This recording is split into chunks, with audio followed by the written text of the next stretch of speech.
ya dadi wong alim. Kempung malam piro? Malam 12. Selikur. 12. Piro? Yes. Anggap ae Lailatul Qadar ora usah darani ganjil, sing darani ganjil ya sapa.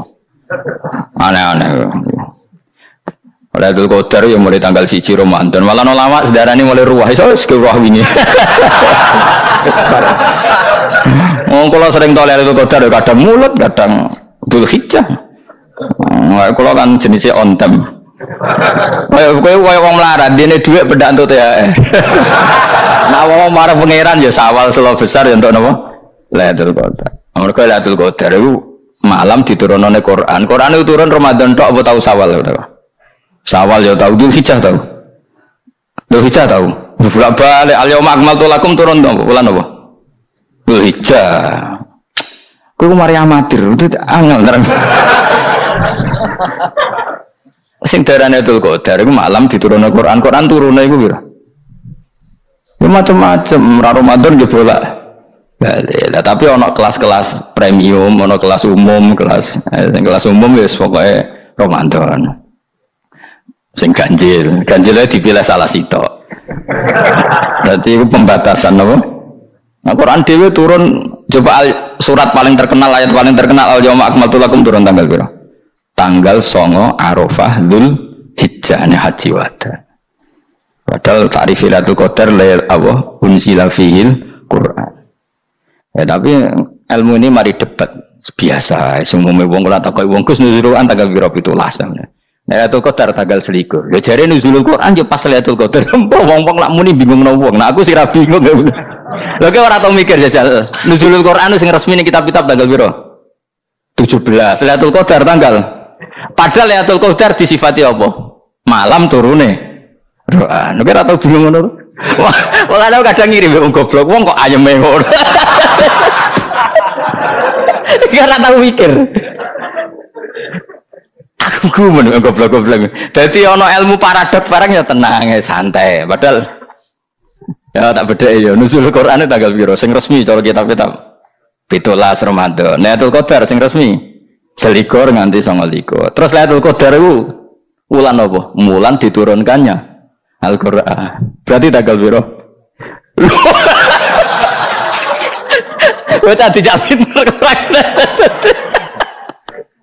Ya kan inna anzalnahu fi lailatul qadar. Saya tak tahu. Nuzul Quran tanggal piro? Itulah Lailatul Qadar. Seliko. Terus Lailatul Qadar ke malam diturunkannya Al-Qur'an turun tanggal. Itulah. Berarti Lailatul Qadar tanggal. Ada dik. Ora tau iskal yo gumen wong-wong. Ya kok penak weh. Mulai dadi wong alim loro, kan ora usah mari iskal. Ngatuk ditung bodho penas. Pokoke nuzul kan bro 17. Lailatul Qadar selikur. Lah jare Lailatul Qadar pulang tujune Quran kok beda tanggal. Kan gak tau kan mikir. Alhamdulillah. Panggilan. Lailatul Qadar lho. Saya guys pinter. Saya lihat Mas. Gitulah berarti sekeliwat. Jadi ilmu itu kabeh bingung kan. Ya biasa bingung. Mana yang bodoh barokah. Barokah. Barokah. Kulo cara ora dipilih pangeran nggih milih dadi wong bodoh. Tapi wong pangeran milih kulo dadi wong pinter dadi tak syukuri wae. Tapi kadang kulo iri wong bodoh iri. Modele penak urip santai. Ya saiki ya Lailatul Qadar ku sifatnya apa? Inna anzalnahu fi lailatul. Normalnya kan ainul nuzulil Quran yo ainul Lailatul Qadar. Berarti tanggal piro? Darawade lagi. Innalillahi wa inna ilaihi raji'un. Kita warai ilmu cara wong alim. Meskipun sampean boleh bantah siji yo kadang keterbatasan ilmu. Nomor loro hasud, bantah kan sebagai macam-macam. Hasud. Nomor 3 bantah gue kegiatan. Kayak wong kuliah nak agak kritis kan darani ra pinter. Jadi cocok lah ya kudu bantah. Engko khas-khasan cerdas apa? Nomor 4 bantahan itu sifat wong wedok. Menang kalah protes. Berarti kowe ora lanang berarti wedok, tukang protes itu wedok. Nomor 5 bantah itu berarti dia punya keiskalan tapi nggak bisa keluar dari keiskalan itu. Jadi problem Anda ditimpakan ke saya, itu ya rasopan. Problem dhewe kok ditimpakan ke saya. Begini terang no. Hukumnya Allah Ta'ala itu ada yang berstatus itu lugu. Lugu itu ya lugu ummi. Karena agama ini memang ummi. Ummi itu lugu. Sehingga agama ini tidak perlu diterangkan. Ketika Abu Hanifah, agama ini ketika datang, itu orang lugu. Lugu itu murni. Murni itu proporsional. Sehingga sifat ummi itu baik. Misalnya saya bilang gini, rumah awas kena keliru. Kalau kamu sholat itu batal kalau makan, itu ukurannya 1 upo apa 1 piring? 1 upo kan? Itu sudah batal. Terus kalau saya bilang gini, Cong nak tamu keimangan, itu 1 piring tak 1 upo? Enggak jawab ya? 1 piring, orang iso misal, oh tak keimangan, gue 1 upo, penting. Nah, lalu Anda ditanya gini, lalu definisi makan itu apa? Memasukkan 1 piring ke mulut, apa 1 upo ke mulut? Dalam bab sholat 1 upo ke mulut itu makan. Tapi dalam bab hormat tamu itu 1 piring. Setuju ya? Tak warai pinter kayak. Ayo tak warai ya. Wes setuju ya? Wes pinter. Lo jawab wes pinter. Urung. Lailatul Qadar ya kono. Misalnya Lailatul Qadar menjadi super karena ada sesuatu yang super turun, yaitu Lailatul Quran. Jadi menjadi super karena yang turun adalah sesuatu yang super, dan itu artinya tanggal. Loh, salah nih aku cek. Iku teke tanggal 21 kabeh sing ngaji ngene. Oh jelas inna anzalnahu fi lailatul qadar. Hurujuke ning ndi? Quran kan? Wa ma adraka ma lailatul qadar. Lailatul qadri khairum min alfi syahr. Makanya Lailatul Qadar itu ya bisa saja tanggal 1 kemarin sudah kelewat. Enggak entah ini jebulis baris dada atau mungkin Sa'ban. Jadi perdebatan ulama tentang Lailatul Qadar, malah ada wali yang bilang saya tiap hari mendapat Lailatul Qadar. Nah, itu malah ra kelas meneh, wis malah pusing, malah napa? Pusing. Udah enggak usah mikir itu. Jadi hukumnya Allah itu ada 2. Ada hukum itu lugu dan ini bagus. Makanya saya itu kenangan saya terbaik dalam membela Allah dan Rasul. Saya ulang lagi, kenangan saya terbaik dalam membela Allah dan Rasul itu masalah faraid. Dulu mungkin banyak yang ingat lah ketika tahun berapa lupa saya, tapi ada seorang menteri dan pakar Islam menggulirkan isu hak waris itu sama, lelaki dan perempuan sama, alasannya karena perempuan sekarang kerja. Jadi gara-gara kesamaan gender kemudian mereka ingin bagi waris itu apa? Sama lidzakari mislu hadzil unsayain itu ditentang.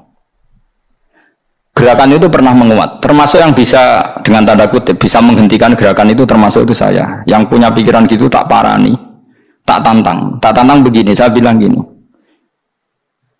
Anda ngomong ini itu karena pinter apa karena tren? Tak tanya, ya karena pinter. Saya ini kan orangnya keren, punya kepangkatan jos lah. Ya kematangan jos, kepangkatan dunia, mesti cara pangeran bejos ora ya ora. Cara ukuran dunia itu jos lah. Tak tanya, saya itu Pak termasuk yang setuju gerakan kesamaan gender. Dulu kan lelaki perempuan itu beda sekali karena lelaki kerja perempuan tidak. Sekarang sama-sama kerja maka warisnya harus sama. Terus saya tanya gini, lalu penyebab warisan itu kerja apa lelaki? Dia jawab kerja. Dia nggak ngerti kalau ngadepin saya. Saya ini kan orang alim yang biasa belajar mantek. Dia ini roh nak aku ngalim. Sembrono ya jadi dene. Ketika tak tanya gini, lalu misalnya saya punya anak, yang anak saya putri itu direktur BUMN atau direktur bank atau direktur PT besar. Kemudian anak lelaki saya idiot, goblok. Warisannya dikasihkan siapa? Kalau kerja adalah alasan dapat warisan, berarti anak saya perempuan itu yang dapat warisan dong. Anak saya lelaki kan idiot, nggak kerja. Lalu warisan itu berdasar prestasi apa empati? Kalau berdasar prestasi malah Anda ini aneh. Sudah kerja direktur BUMN hanya karena dia kerja dia dapat warisan karena Anda bilang asbabul irsi adalah kerja. Kalau saya bilang karena empati, saya juga gak fair. Yang kerja juga butuh modal gak saya warisi, tapi yang idiot tak warisi karena warisan berdasar empati. Lalu Anda pilih mana? Bingung deh. Sampai dia ikrar, saya belum pernah mendapat perlawanan seperti ini karena Anda ngomong sama orang-orang goblok, kata saya. Terus saya bilang, saya ini ngaji Wahab khatam berkali-kali. Anda mungkin baca kitab Wahab itu hanya terjemah. Maka menurut Islam yang menjadi hak waris itu sebabnya dzukura wal unasah, kelelakian menjadi dapat 2 bagian, keperempuanan menjadi 1 bagian, dan itu Islam tidak mau urusan dengan prestasi maupun empati, mujarradul dzukura dan mujarradul unusah. Sehingga dengan seperti ini tuh Islam nggak ribet. Coba kalau kamu pakai ilatul hukmi, pakai cara berpikir logika, malah ruwet. Karena tadi kalau kesamaan gender itu karena perempuan kerja, lalu misalnya yang lelaki idiot misalnya atau pengangguran, warisan kamu kasihkan siapa? Kalau kerja itu menjadi alasan hukum, kamu kasihkan yang perempuan kan? Aneh enggak? Yang sudah kerja malah kamu kasih warisan yang nganggur? Enggak. Berarti berdasar prestasi atau berdasar empati. Kalau kamu dapat warisan, idiot dulu dong. Idiot dulu, goblok dulu, kecelakaan dulu, baru dapat warisan karena dapat empati. Yang sudah PNS nggak perlu dapat warisan karena sudah juga ruwet. Fikih seperti ini ruwet nggak? Ruwet. Nah, kata Imam Haromen gurunya Ghazali, agama itu kadang dinuna dinul ajais. Kita ikut yang lugu saja. Allah bilang lelaki dapat 2 bagian dari perempuan, ya lelaki ya yang punya alat kelamin, penis. Perempuan yang punya farji, ya sudah gitu aja, gak usah ruwet-ruwet. Kenapa begitu? Ya sudah seperti itu. Nanti lama-lama gini kalau diterusin. Ada seorang dokter fikih perempuan, dia menguasai fikih sholat. Ruhin lanang tapi gak menguasai fikih sholat. Rohnya mau pesolatan misalnya. Lalu yang jadi imam siapa kalau berdasar prestasi? Perempuan dong, karena dia doktoral fikih sholat. Dia menguasai aneh-anehnya sholat. Goro ibu masaili sholat dia menguasai. Sementara Rukin takoi sholat itu apa Rukin? Pokoknya ini gue ngadeg terus lugu, terus ngadeg balik. Apa? Ada bulan. Nak salam ngalerin. Dia tahunya hanya itu dok. Lalu kalau nuruti imam sholat adalah yang terpandai dalam fikih sholat, tentu yang imami perempuan. Tapi agama ini tidak seperti itu. Pokoknya wong lanang imami, wong beda. Jadi makanya kata Imam Haromen dinuna dinul ajais, sampai Said Muhammad itu sering ngutip beliau gini kan, Allahumma imanan ka imanil ajais, ya Allah semoga iman saya menerima konsep engkau itu ka imanil ajais, imannya wong wedok-wedok sing lugu, ajis itu perempuan lugu yang sudah sepuh. Jadi misalnya ngukur anak seneng ya anak gedang goreng ngekei duit, ya lugu saja. Itu bagus daripada kamu pakai argumentasi, karena argumentasi ini sebetulnya kelihatan cerdas tapi ada kebodohan masif. Karena tadi kalau hak waris kita otak-atik dengan prestasi, maka yang pro empati akan protes. Paham ya? Masa yang sudah kerja dikasih banyak, yang idiot enggak? Tapi kalau berdasar empati juga aneh. Masa dapat warisan harus goblok dulu, harus kecelakaan dulu.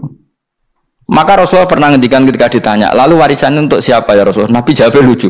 Fali aula rojulin dakarin. Jadi Nabi sempat ngendikan kata rojul. Kemudian direvisi dakarin. Fali aula rojulin dakarin. Semua ulama ngendikan dakarin di sini adalah badal. Nabi ngendikan rojulin, kemudian Nabi ingat kalau rojul itu identik dengan lelaki dewasa, apa? Kemudian Nabi mengulang lagi zakarin, tidak harus dewasa, yang penting lelaki. Jadi meskipun baru lahir, kalau dalam keadaan baru lahir namanya apa? Kan zakarin kan? Belum bisa dikatakan rojul. Paham ya? Nabi ngulang 2 kali, fali aula rojulin zakarin. Ini penting saya utarakan supaya clear. Jadi agama itu gak usah diotak-atik. Ya itu tadi, misalnya imam sholat itu lelaki, ya sudah lelaki itu apa? Yang punya alat kelamin lelaki. Jangan dibalik ini, yang dikatakan lelaki itu orang kuat. Jika meskipun perempuan kalau kuat, misalnya perempuan anggota poluan, lelakinya cemen, idiot, maka imamnya perempuan gitu. Karena makna lelaki adalah kuat. Ini keruwetan. Jadi agama itu tidak seperti itu. Nah sekarang kembali ke pilihan. Yang dikatakan pilihan itu orang hebat. Apa yang dipilih, apa berdasar definisi, apa berdasar kehendak yang milih. Ya kok mulai do pinter, tumben do pinter. Alam raya ini milik Allah, dan semua di alam raya ini milik Allah. Maka dipilih dan dipilih itu terserah yang punya, apa terserah kita, apa terserah kriteria, apa terserah definisi. Dalam konteks kita sebagai objek diambil, tentu terserah yang punya. Kemudian Allah bilang, orang-orang itu saya pilih. Nah kalau milihnya Allah berdasar kepunyaan, tentu Allah boleh dong memilih orang yang sebetulnya berstatus dolim. Ya tapi ya tetap dia dolim, tapi ya tetap dipilih. Kenapa ya? Karena Allah yang punya. Saya misalnya orang kaya, boleh nggak punya HP buruk? Boleh kan? Terserah saya. Saya orang kaya, beli HP mahal, medium dan paling buruk, boleh nggak? Boleh saya yang punya. Nggak boleh, Gus, dengan orang kaya harus beli HP yang mahal. Yang bilang harus siapa? Nah, kegoblokan kita ini seperti ini. Nak sung sugih HP ini kudu larang. Nak wong alim kudu bojone ayu. Sing kudu darani kudu ayu ku sapa? Nak maji jalan yang dumdu swarga. Lho kudu iku sing swargane mbahmu tapi kudu. Nah, kita ini sering berpikir ngatur Tuhan. Nah, Indonesia negara yang mayoritas muslim terus Islam Indonesia kudu dadi sampling Islam seluruh apa? Dunia. Ya ora usah sombong ngono ya keben mayoritas kok wonge kakean ngono ae ora perlu GR jadi sampling percontohan Islam internasional ora perlu ngono. Lah misale terus jadi contoh misalnya Masjid Haram niru Jumatan ning Indonesia berangkat mbek do rokokan. Bariku teki diusep-usepno ning pojok pager. Lah misalnya wong Mekah terus do ngono kabeh karena mencontoh Islam Indonesia. Kacau gak? Ora usah GR ngono biasa wae. Napa? Biasa wae. Terus misalnya mencontoh Islam Indonesia, Indonesia nak jaran Wali Songo terus tahlilan nunggu nganti setengah jam. Lah terus raudhah dikepung ngono rak macet Mekah Madinah. Mergo agar ziarah Nabi terus nunggu apa? Sak jam. Nak ning wali sak jam ning Nabi 2 jam lah kira-kira gitu. Ya malah nganyak Kanjeng Nabi. Nabi sekaruan afdhalul khalqi mbok dongakno wa maghfir lahu warhamhu. Iku malaikat sak langit misah. Yang Nabi kok dongakno di sepuro. Kowe tapi butuh sepuro. Enggak boleh doakan Nabi gitu, enggak boleh. Wa sholli ala sayyidina Muhammad wa ala alihi, enggak boleh pakai ighfir lahu. Masalahnya tahlilan apa alam donga iku terus kamu gunakan. Ya misalnya terjadi percontohan Islam dunia terus Nabi kabudut ditalkin, nak ditakoki waman rabbuka piye. Terus Nabi warai waman nabiyuka. Mesti Nabi yo pro, lah aku Nabi coba takut. Jadi kita ini sering kumo luhur karena kita mayoritas terus jadi percontohan orang usah ngono. Paham ya napa? Ndak usah ngono, mayoritas saya, tapi ora usah GR jadi apa? Percontohan internasional. Mungkin kalau masalah Islam damai ya bagus. Tapi itu kan tidak hanya Indonesia. Di mana-mana yang Islam damai juga banyak dan yang tukaran juga banyak. Toh yang tukaran nggak pernah maklumatkan diri ini percontohan janda. Ya biasa saja. Saya ulang lagi ya. Maka menurut saya nggak akan benar pendapat Khawarij atau pendapat Islam yang keras bahwa orang dosa besar itu keluar dari Islam. Karena ketika Allah mengatakan kemudian aku pilihkan kitab ini tak kasihkan orang-orang yang saya pilih, itu diantara yang pertama adalah meskipun mereka sebagian tetap zalim. Artinya tetap zalim itu tidak menjadi dia keluar dari status Islam. Paham ya? Sekarang saya tanya, yang dikatakan warga Indonesia itu siapa? Ya siapapun yang bergeografis di Indonesia, lahir sebagai akte Indonesia, ya orang Indonesia. Kemudian ada yang penjahat, ada yang maling, kita penjara. Apa dia keluar dari kebangsaan Indonesia? Enggak kan? Sama ketika orang Islam menjadi zina dan fasik koruptor, keluar dari Islam enggak? Enggak. Karena Allah tetap bilang faminhum. Apa? Faminhum. Jelas ya? Wes kayak ngarah Khawarij. Kenapa? Kalau Khawarij cara berpikir itu ekstrim. Setiap dosa besar itu mengeluarkan orang dari status Islam. Itu bahaya sekali. Karena nanti kalau itu iya, kita akan kehilangan banyak orang nopo Islam. Makanya Nabi nanti ngendikan, saya berharap yang nanti masuk surga dari umatku itu separuh, 2/3. Itu kata ulama-ulama. Kalau kita pakai mazhab Khawarij, orang Islam itu tidak sampai 1/3. Karena banyak yang keluar dari Islam. Duwe keris gak Islam, duwe akeh gak Islam, nglakoni jimat gak Islam, nyekel patok gak Islam, dosa gede gak Islam, korupsi gak Islam. Terlalu banyak yang kita usir dari Islam. Lalu kita ngusir atas nama apa? Coba. Kalau atas nama Tuhan, kamu tidak Tuhan. Atas nama wakil Tuhan, Tuhan tidak pernah mewakilkan ke Anda. Orang-orang mandate. Yang kita tahu dari Quran ya ayat ini, tsumma awrasnal kitabal ladzina astafaina min ibadina. Kemudian kitab ini tak kasihkan orang-orang yang saya pilih, dan orang yang saya pilih itu faminhum zalimul li nafsi. Dan sebagian dari itu adalah orang zalim, dan itu jelas bagian dari itu. Artinya keluar apa masuk? Keluar apa masuk? Masuk. Meskipun ya yang zalim tetap berstatus zalim, kayak warga Indonesia, ini semua warga Indonesia. Paham ya? Yang maling ya tetap warga Indonesia, meskipun ya tetap maling. Jelas ya? Betul nanti. Makanya ahli sunnah itu pendapatnya falam nukafir mu'minan bil wisri, kita tidak akan mengkafirkan orang mukmin hanya karena melakukan dosa. Kenapa ya? Karena Allah bilang faminhum setengah sangking itu masuk bagian, dan itu luar biasanya Allah disebut istofaina, tetap orang-orang apa? Pilihan.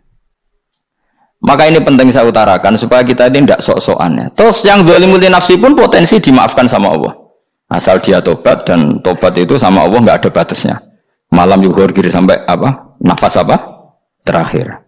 Dan kadang orang itu sebetulnya nggak niat tobat, cuma ada perilaku tertentu sehingga dan Allah itu simpati.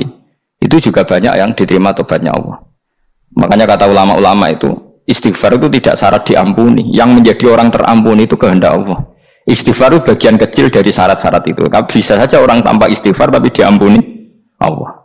Misalnya Allah dawuh, wa yaghfiru ma duna dzalika liman yasha. Itu bukan liman yastaghfir tapi liman yasha. Contoh masyhur kan, kamu pernah dengar kan, ada orang nakal itu mau misah itu ya kira-kira lonte atau apalah. Dia datang pulang ketika melihat anjing ngeleti pasir, dia berpikir ini kehausan kayak saya. Kemudian dia turun ke sungai memberi minum anjing itu, kemudian Allah memaafkan dia karena itu. Pas itu di semua hadis riwayatnya dia tidak pernah istighfar. Terlalu punya perilaku yang menjadikan dia diampun. Banyak enggak seperti itu?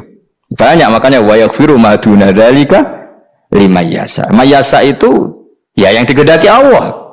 Bisa saja kalian ini sering istighfar tapi enggak dimaafkan Allah. Tapi delala punya satu perilaku yang cara Allah itu penting, kemudian dimaafkan. Kayak Saharatu Fir'aun itu dia tidak pernah istighfar, tukang sihir Fir'aun. Dia diampuni Allah, dikasih iman tuh gara-gara jadi wong Jogja. Wis ngono tok. Jadi pas mau duel adu sihir. Iku delala dekne mendingan ya. Qalu ya Musa imma antulqiya wa imma annakuna nahnul mulkin. Monggo jenengan riyen napa kula riyen. Dadi gara-gara dekne didikan Jogja niku. Lah wong ape duel, mestinya tarung itu semakin cepat mengambil kesempatan kan semakin menang. Ini sudah jelas tarung. Ngapunten jenengan riyen napa. Lha iku pangeran itu terus simpati. Wong kok sopane ngono apa? Akhirnya Allah memberi iman gara-gara apa? Imma antulqiya wa imma annakuna nahnul mulkin. Monggo jenengan riyen. Lah Musa juga, Allah juga gak terima kalau nabinya kalah sopan. Sehingga Allah memerintahkan Musa adalah sopan. Mboten jenengan mawon. Jadi Nabi Musa qala bal alqu. Jadi Nabi Musa enggak jenengan riyen mawon. Jadi coba, itu kan unik. Dia tidak ingin diampuni Allah, tapi adalah dia sebenarnya satu perilaku yang menjadikan Allah itu simpati, yaitu kesopanan dia dengan Nabi Musa. Imma antulqiya wa imma annakuna nahnul. Nabi Musa juga bilang qala bal alqumu go jenengan riyen mawon. Akhirnya sakit nggih nak ngoten. Makanya Fir'aun itu mangkelnya bukan main. Ketika pertunjukan itu akhirnya kan Saharatu Fir'aun kan kalah. Setelah kalah langsung iman. Maka kata Fir'aun, ini jelas Musa itu guru kamu. Cuma pura-pura saja kamu pro saya. Lah buktinya apa? Jare buktinya tadi monggo-monggonan gitu. Makanya Fir'aun bilang innahu lakabirukumul ladzi 'allamakumus sihr. Wah, itu mesti Musa itu gurumu. Padahal ya gak kenal sama sekali. Cuma gara-gara monggo-monggonan tadi itu akhirnya terus pikirannya Fir'aun. Wah, mesti harus kenal suwi, mau gayane tok. Mergo gara-gara monggo-monggon monggo jenengan riyen. Mboten monggo jenengan. Jadi makanya sampean jangan putus asa. Makanya keliru sekali kalau kita bilang diampuni Allah nunggu istighfar. Enggak. Tentu istighfar penting, kita sepakat. Istighfar itu penting, kita sepakat. Tapi itu tidak satu cara-caranya Allah untuk orang bisa diampuni. Nabi misalnya ngendikan ana wa kafilul yatim kahateni fil jannah. Coba. Orang sering istighfar sama kafilul yatim, kira-kira surganya cepat mana? Cepat kafilul yatim meskipun enggak istighfar. Boleh istighfar terus tapi medhit ra karuan. Tak jamin pun rokok alamatnya medhit jelas nen rokok aku roh. Terus jelas, al-bakhilu qoribun minan nar, jelas alamatnya deket-deket situ lah, paham ya?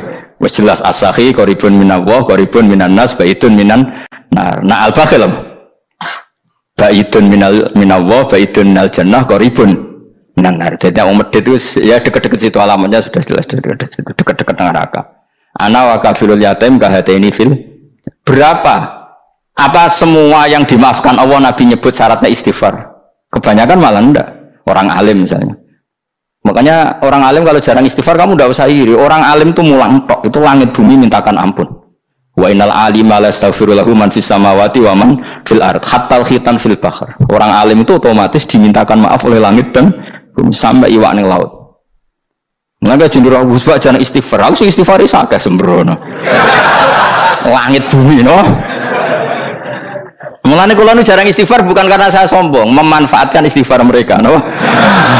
Dan saya yakin itu lebih mandi timbang istighfar saya. Mon koman fis samawati nglebokno Jibril, Mikail.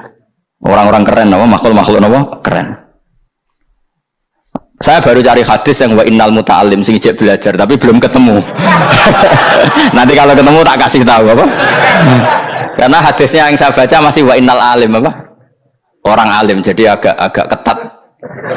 Nah, nanti kalau sudah ketemu wa innal muta'allima. Nanti dicari. Tapi pasti palsu kalau ada itu. Karena semua teksnya itu apa? Alim. Atau ya kamu alim dibanding yang di bawahnya ya semoga itu masuk apa jadi dibanding